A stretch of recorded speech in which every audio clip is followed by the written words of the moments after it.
All right, hello everyone. Welcome again to another best practice webinar here at Accelo. Today we're going to be looking at, what's the best way to onboard new users as you have new staff join your business. My name's Adam. I look after the implementation services here at Accelo, and I'll be hosting today's webinar. And then we've got Saga joining us as well. He's a member of our client success team, and he'll be running us through the presentation. The agenda for today, we're going to look at things like onboarding plans, some of the major hurdles or things to consider when you're adding in a new user, some basic navigation and modules to take them through, what resources are available and what you can create for your team internally. And then as always, if you have questions that come up throughout the session, please take advantage of the Q&A function. We'll get to them at the end and we'll run through them all. So I'm going to hand over to Saga now to take you through it. Thank you, Adam. So Accelo is a comprehensive tool, so it could possibly be your end-to-end solution for your team, and chances are you may grow with this tool and add more users over time. So for today, we'll be sharing the best practices on onboarding new users. So let's talk about a new user potentially on our internal Accelo team. So we have Ruth, she's a new member of our client success team. Now, there's many different modules, features, functionality, and tools that you can use in Accelo. When you have a new user that's coming onto Accelo, think about what do they need to do. Chances are, again, they don't need to do everything. They may not need to do sales, and they may be on more of an end user that's focusing on projects. Or they may not need to be on projects because they're working on short-term tickets.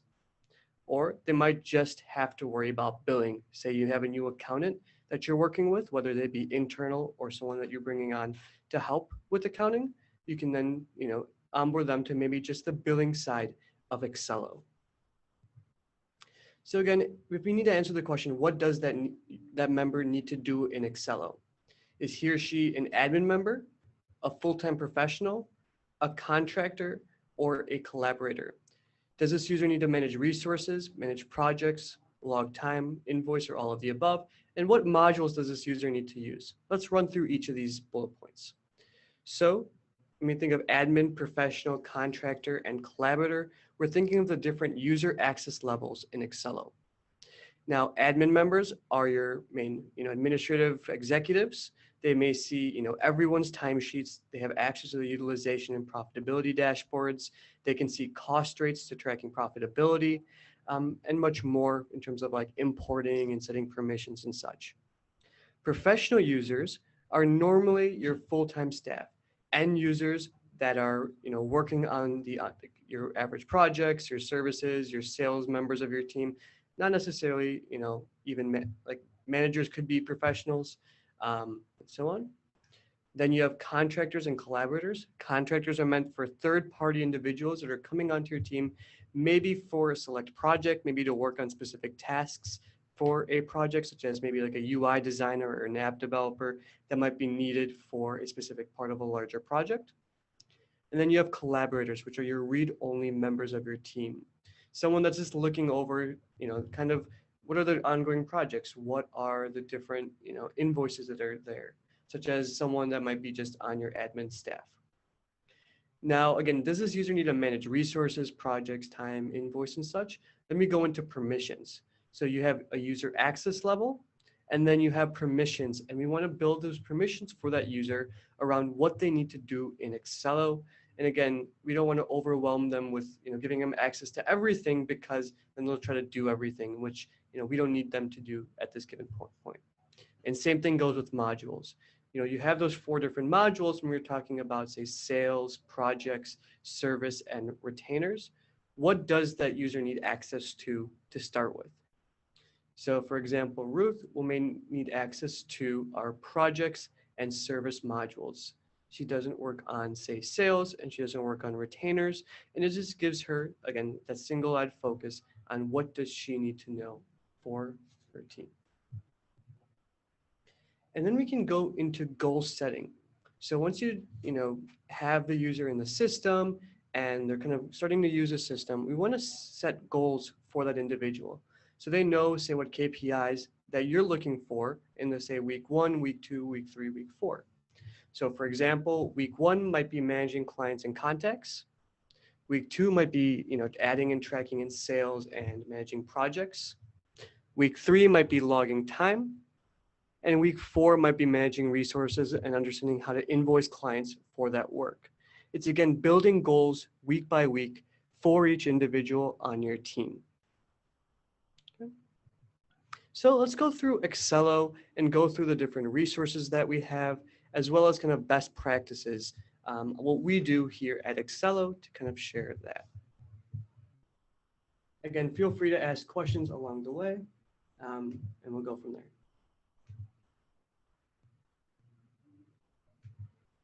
So you should now see an Accelo project template.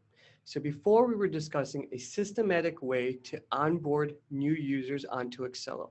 So I'm going to share 2 separate project templates for 2 different teams on our internal staff at Accelo.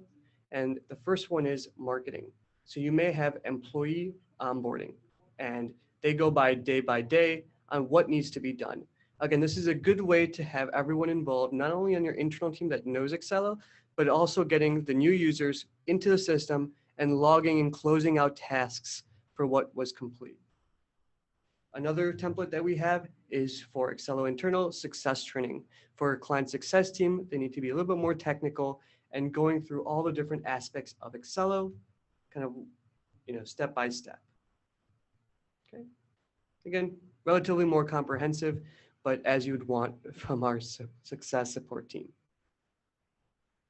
So what I would recommend doing is setting up a template for maybe for each team, but at least for a specific, any new user that comes on. When you may be larger, then you can go maybe by the team basis, depending on how large you are. Okay. The next thing, let's go over some just key points that we discussed in the PowerPoint by adding in a new user. So when we add in, say, Ruth,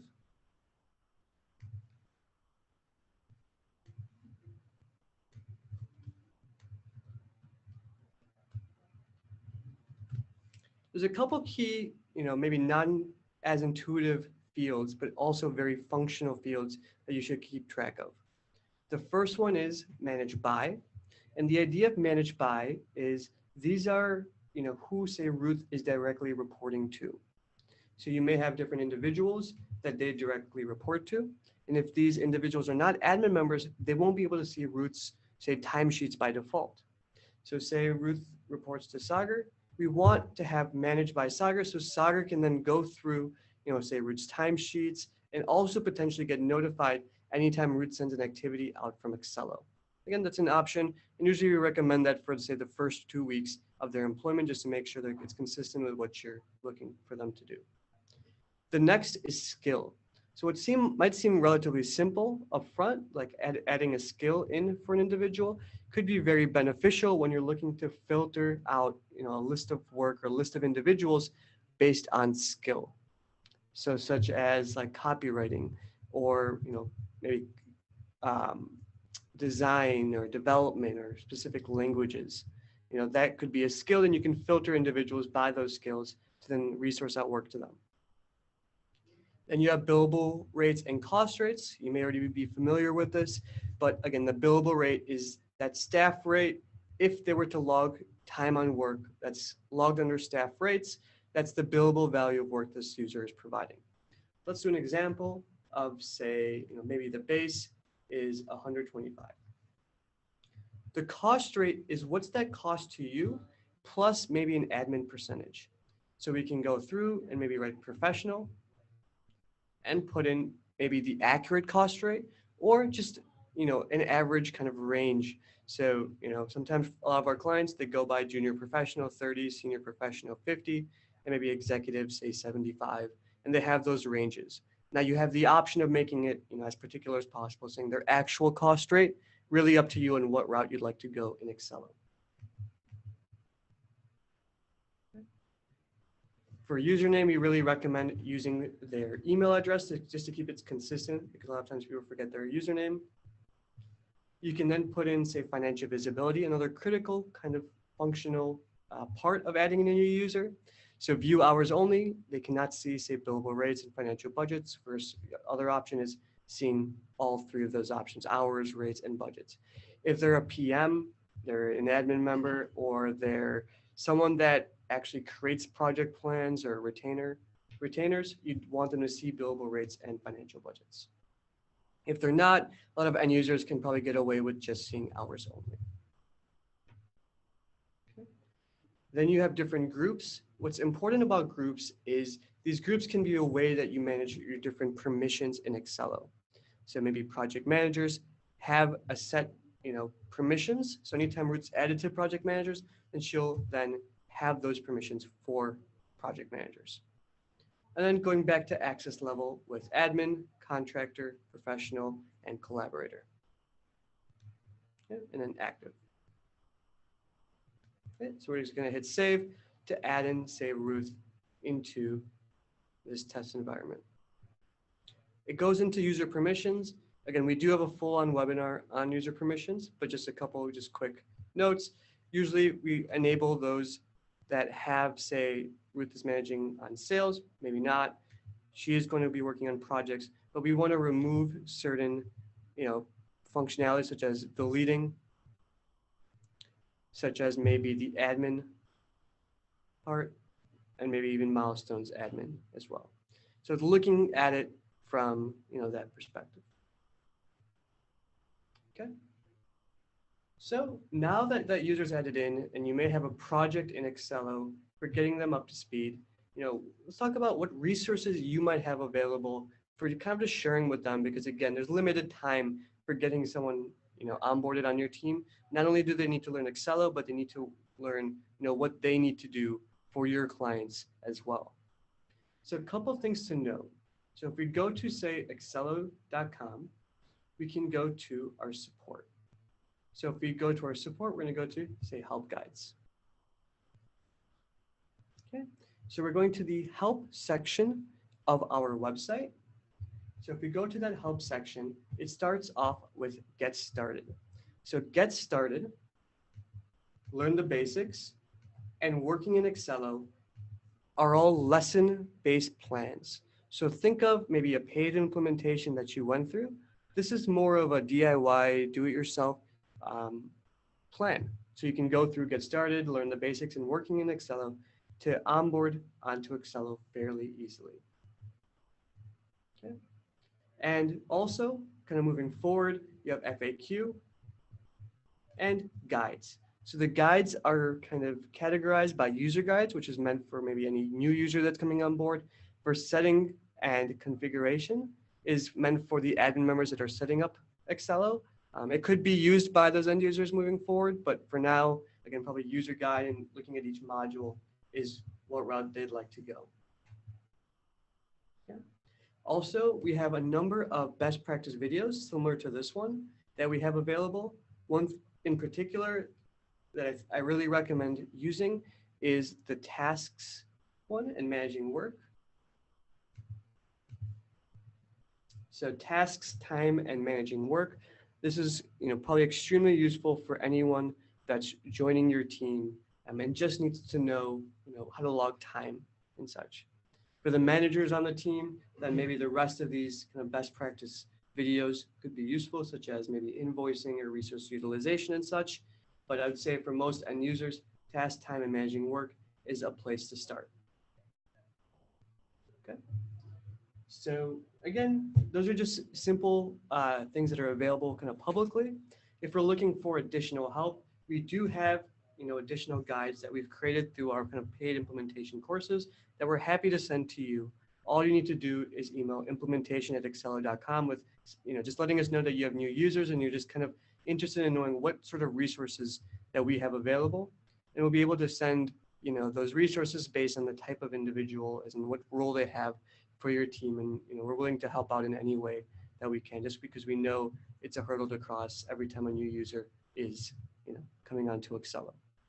We also have this PowerPoint for going through step by step what you need to know in Accelo. So general overview, just quick videos from initial inquiry to request queue to going through sales and projects and such. So again, if you want any of these resources, please do email implementation@accelo.com, and we'll be happy to send you, as many resources as we can to get your team onboarded.